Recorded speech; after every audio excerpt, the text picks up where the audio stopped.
meu nome é Valéria Sá e eu sou instrutora de práticas corporais chinesas. Hoje nós vamos desmistificar realmente um assunto muito importante que é: e se eu tiver um problema físico, momentâneo ou crônico, eu posso fazer as práticas corporais chinesas?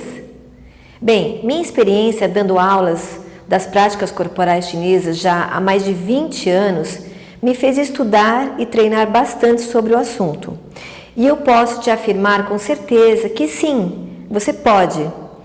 Sempre que você for fazer qualquer tipo de exercício, é importante que você consulte um médico e tenha um atestado, ok? Principalmente se você tem ou já teve algum problema cardíaco. Bom, às vezes os alunos me perguntam: professora, eu tenho um problema de equilíbrio e eu caio muito. Eu posso fazer esses exercícios? Sim, você pode e deve fazê-los. Os exercícios chineses têm uma grande eficácia na melhora do equilíbrio. É realmente impressionante a melhora dos alunos. Nas práticas corporais chinesas, nós aprendemos a caminhar como um tigre. Todos os vertebrados terrestres, eles estão projetados para absorver e transmitir a força de reação do solo, você sabia? Olha que legal, você sabia que os tigres, eles sobem montanhas muito íngremes e para isso eles usam o agarrar das patas, prendendo fortemente para dar o impulso e dar o próximo passo.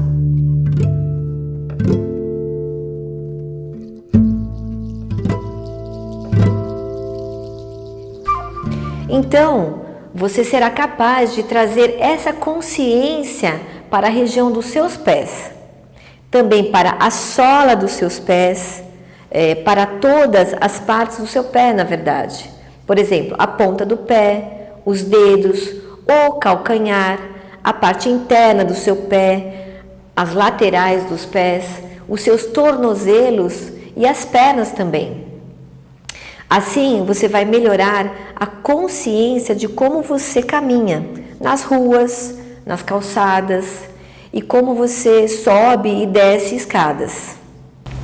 Além disso, as práticas corporais chinesas podem ser feitas por pessoas que já possuem diabetes, pressão alta, doenças cardíacas e doenças neurológicas, e pessoas que têm mobilidade reduzida também, até mesmo para os cadeirantes. Por exemplo, você pode exercitar somente os membros superiores, combinados com a respiração lenta e profunda e com os movimentos suaves, sentados em uma cadeira, por exemplo. Tem gente que não consegue andar. Ah, professora, mas eu tenho labirintite, eu posso fazer? Eu tenho uma aluna, a Beatriz, ela faz aula presencial todas as terças e quintas aqui pela manhã. Ela tem labirintite. E ela já deu seu depoimento em outros vídeos. A única restrição que eu tenho com ela em sala de aula é que ela não deve abaixar a cabeça, mas ela é capaz de realizar todos os exercícios completamente. Outro exemplo se eu tiver, por exemplo, um problema de reabilitação ou se eu fizer alguma cirurgia, eu posso? Pode. É claro que nós devemos sempre avaliar caso por caso. E você deve conversar com o seu médico antes. Eu tenho um exemplo importante para compartilhar com você. Eu tenho um aluno que ele é médico geriatra, o nome dele é José Carlos. Ele já estava fazendo as aulas em nossa escola, ele caiu de moto e teve que fazer uma cirurgia. E ele conta essa história, né, que normalmente as pessoas que via de regra têm que fazer de 3 a 6 meses de reabilitação, como no caso dele, né? E ele fez apenas 8 sessões e ficou super bem. Então ele conta, por exemplo, que ele estava ainda imobilizado, né? E fazia questão de vir para as aulas. E ele associa essa melhora da rapidez, né, das sessões, tanto ao excelente cirurgião que ele teve, claro, como a combinação das práticas corporais chinesas juntamente com a fisioterapia que ele estava fazendo. Bom, nos próximos vídeos nós vamos já começar a fazer alguns movimentos, ok? E para te dar uma ideia do que eu estou falando, porque eu só estou falando e não estou mostrando para vocês onde eu quero chegar, nós vamos agora fazer um exercício. tá? Eu vou mostrar para você um exercício do que seria isso, tá? Eu fui prender meu cabelo para mostrar para vocês um pouquinho da prática, né? Como a gente vai fazer. Eu queria contar uma coisa. Nos outros vídeos que eu gravei, no outro vídeo que eu gravei, né? Sobre onde eu conto a minha história, lá eu cito que eu sou discípula direta do mestre Yang Jun, né? E participando dos seminários que ele dá aqui no Brasil todos os anos, ele dá muita ênfase para essa questão de como você caminha, né? Então, o exemplo que ele dá, por exemplo, aqui no Brasil a gente não tem essa vivência, né? Mas ele diz o seguinte: imagine que você está caminhando numa superfície bem fininha de gelo e que você não sabe em que momento que você vai tocar o seu pé no chão e se você pode afundar, certo? Então, a ideia é que você tenha bastante peso numa perna e ao colocar o seu pé no chão, você tem uma sequência para fazer isso. Qual parte do seu pé é que você vai tocar o chão primeiro? Sempre começa pelo calcanhar, o meio do pé, a ponta do pé, vai agarrar os dedinhos e só depois você vai dar a sequência do peso, empurrando o peso da perna de trás para a perna da frente bem consciente. E depois você vai fazer o contrário. Você vai empurrar o pé da frente e levar esse peso para trás lentamente também e muito consciente, tá certo? Então, a importância do enraizamento, ela é fundamental na nossa prática. Como você coloca o pé no chão? O que você visualiza no momento em que você está fazendo isso também é muito importante e vai fazer toda a diferença na sua prática, ok? Eu estou exemplificando isso só para a gente retomar sobre o que eu falei sobre o tigre, né? E sobre todos os felinos. Como que o gato, né? Você pode, quem tem gato em casa sabe, né? Como que ele se agarra ao chão para dar um impulso para subir no muro, por exemplo. Então, essa é uma característica de todos os felinos, tá? E que ela é utilizada sim na nossa prática, tá certo? Vamos lá então. A gente pode fazer um exercício, como eu falei do exemplo do ombro, da reabilitação do ombro, e eu tenho outros exemplos para falar para vocês. Um exercício muito simples é você deixar os seus pés paralelos, alinhar o seu corpo, deixar a sua coluna reta, puxar um pouquinho o topo da sua cabeça para cima e encaixar suavemente o seu quadril. Depois eu vou, acho que talvez gravar um vídeo só para falar dessa importância do encaixe do quadril, que também é extremamente fundamental na nossa prática, tá? E você precisa entender bastante sobre isso. Você pode aqui, ó, entrelaçar suas mãos na frente, elevar, girar, e como se você estivesse espreguiçando o seu corpo, ó. Eleva, né? Fique olhando para frente. Você pode inspirar nesse momento. E ao soltar o ar, você vai virar aí para o seu lado, soltando e vai no seu limite, ó. Solta, volta. Descansa um pouquinho. Inspire novamente. Solte o ar pelas narinas. Alongue a lateral do seu corpo, né, do dorso. Retorna. Volta olhando para frente. Aqui você pode descansar um pouquinho, certo? Então, olha só. Eu não sei para quem eu estou falando, eu não sei qual que é a sua dificuldade, se você já tem um problema físico ou não. Eu não sei se você que está fazendo esse exercício é um atleta, se você tem um corpo saudável, se você tem algum problema de coluna. Então, tudo que eu for ensinar para você, você deve pensar no seguinte: o seu limite é onde você tem o seu ponto de dor. Então, não adianta você querer tentar alongar o seu corpo e ir além do que você pode, certo? Então, a regra é assim: começou, antes de começar a doer, você deve parar. Você tem que sentir isso no seu corpo, ok? Então, você pode fazer uma vez como eu demonstrei aqui. Se você se sente bem, você pode repetir isso várias vezes. Então, a gente pode fazer novamente a mesma sequência. Inspira, solta, alonga no seu limite, volta. Descansa um pouquinho no centro, inspira, solta, vai até onde você consegue e retoma. E aí você pode acrescentar a parte lateral. Então você vai estabilizar o seu quadril, ok? Você vai estabilizar a sua bacia e você vai girar somente o dorso, ó. Gira para o seu lado e volta, olha para frente, inspira de novo, solta o ar e faz uma pequena torção suave com o seu dorso. Pode ser que você não consiga chegar até aqui onde eu cheguei, tá vendo? Pode ser que o seu limite seja aqui. Então você fica aqui e volta olhando lá. Na próxima vez, inspira, solta o ar. Da próxima vez você vai tentar ir um pouquinho mais, tanto para a lateral, então você vai tentar descer um pouquinho mais, ou você vai tentar ir mais para a lateral aqui, tá certo? E volta, e retoma, e chega. Eu fiz basicamente um exercício da parte superior, ok? Mas eu estou com os meus pés bem agarrados ao chão.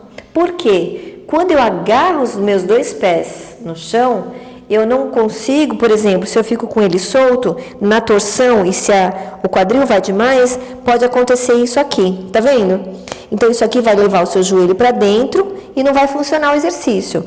O que você precisa fazer é estabilizar os pés. Vai encaixar um pouquinho o quadril. Quando você encaixa a sua bacia, você vai sentir a perna bem fortalecida. E isso vai te dar a base para você sustentar os membros inferiores e fazer com que você solte a cintura e gire de um lado para o outro com segurança. Ok? Ok.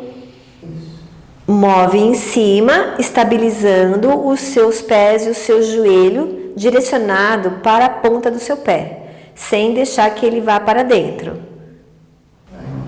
O seu joelho não pode ir para dentro a hora que você gira o seu quadril e o seu dorso. Você deve estabilizar o seu joelho, o seu tornozelo e o seu quadril e fazer um giro somente aqui na parte superior, olhando lá.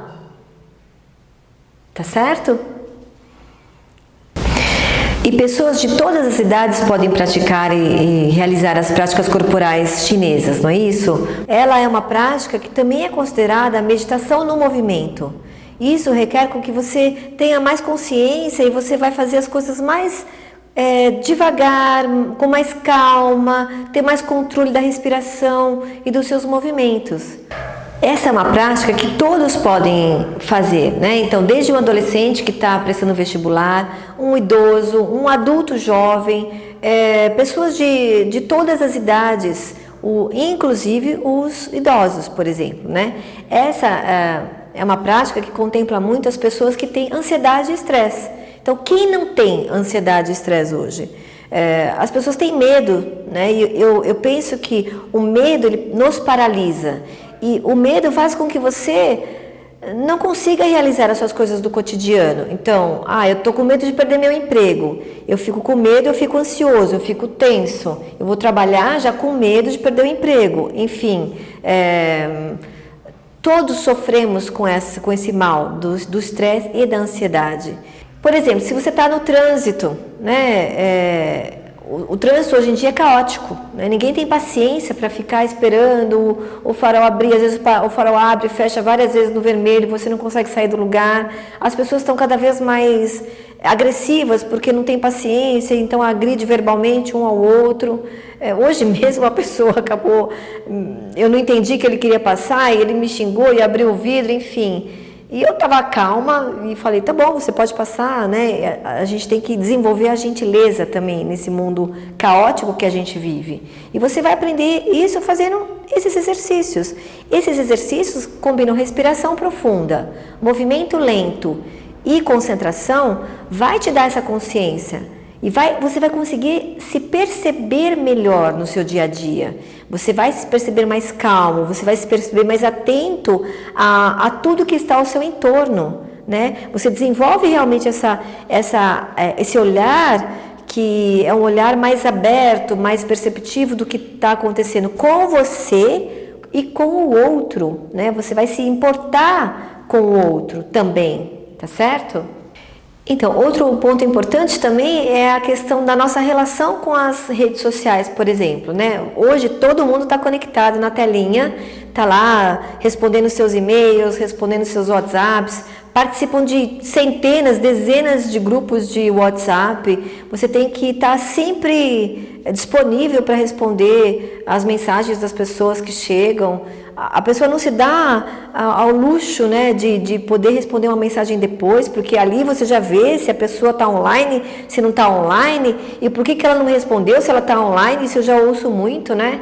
Então, assim, a gente está entrando num mundo virtual que ele tem um benefício grande. Por exemplo, hoje eu estou aqui podendo falar para você e podendo levar essa técnica para dezenas e centenas de pessoas, mas isso tem que ter um limite, né? Você tem que ter um discernimento, você tem que ter uma saúde mental, você tem que poder dizer não, você tem que poder saber, não, agora não é o momento de fazer isso. Então, senão você vai viver uma vida insana e você vai ficar doente, porque os níveis de estresse e ansiedade, eles têm aumentado muito. Eu fui pegar aqui os dados para mostrar para vocês. Olha só, você sabia que o Brasil sofre de uma epidemia de ansiedade? 9,3% da população convive com esse transtorno. Isso é muito triste. Segundo os dados da Organização Mundial da Saúde, o país que tem o maior número de pessoas ansiosas no mundo é o Brasil, com 18,6 milhões de brasileiros. Esses dados, acho que de 2018, ele é bem recente. Isso não é uma brincadeira, né? Quando eu postei esses dados, uma pessoa comentou lá, né? Uma carinha de triste mesmo. Isso é muito sério, porque a gente acha que ser ansioso é legal, ser estressado é legal, né? E não tem nada de legal e nem de bonito nisso. Pelo contrário, você convive com gente que é estressada, a pessoa não tem paciência para fazer nada. Você conversa com ela está sempre correndo. Você marca um encontro, ela está sempre atrasada. Então, e sem falar que isso vai te trazendo malefícios físicos mesmo, né? Você vai sentir isso, você vai ter pressão alta, você vai ter vários problemas de saúde e daqui a pouco você vai estar tomando remédio. Quantas pessoas que estão nesse nível de estresse já não estão tomando um remédio, um ansiolítico, um remédio para dormir, depois ele tem que tomar um remédio para acordar. Aí ele tem que tomar um remédio para se manter acordado. Depois ele toma um remédio para ficar um pouquinho mais calmo. Aí ele fica muito calmo, ele toma outro remédio para ficar um pouquinho mais ansioso.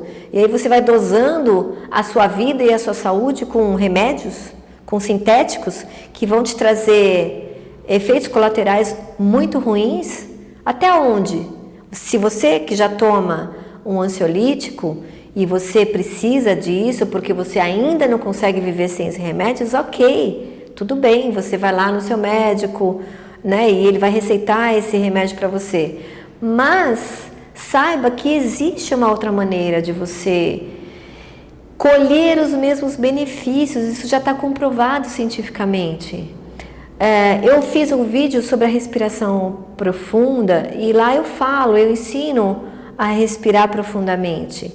E quando você respira profundamente e conscientemente, você sente benefícios muito similares ao que o seu ansiolítico vai te dar. Você sabia disso? Isso é verdade. Então, por que não aos pouquinhos você ir deixando de tomar esses remédios e incluindo as práticas corporais chinesas no seu dia a dia para que você consiga ter o controle da sua vida? Isso é o melhor, a maior joia e o melhor benefício que você pode ter é ter uma vida saudável. Uma vida, porque você não sabe quantos anos você vai viver. Já pensou você daqui, eu não sei quantos anos você tem, mas com 60, 70, 80 anos, você vai estar acamado, com alguém precisando cuidar de você? É triste, não é isso? É claro que eu não estou aqui dizendo e afirmando para você que você tem que tirar os seus remédios sem a orientação do seu médico, ok? Não é isso que eu estou falando. Mas você pode ter uma conversa com ele. Na próxima consulta, você vai falar assim: olha, eu estou incluindo na minha vida as práticas corporais chinesas. E alguns médicos já conhecem, inclusive indicam essa prática para muitos pacientes. Então, você pode ter essa conversa com ele e você vai praticando e vai praticando cada vez mais. E você vai sentir o benefício. Os alunos, eles me relatam isso. Valéria, eu estou dormindo melhor. Com a prática das atividades, eu já não consigo, eu já não preciso tomar tanto meu remédio. Eu tomo menos, ou eu não tomo um dia, eu tomo no outro. E ele assim, junto com o médico, vai dosando essa quantidade até que, quem sabe, olha que legal se um dia você puder deixar de tomar esses remédios. Mas sempre com o acompanhamento do seu médico, ok? Fiquem ligadinhos no nosso canal. E nos próximos vídeos a gente vai estar fazendo cada vez mais exercícios, tá bom?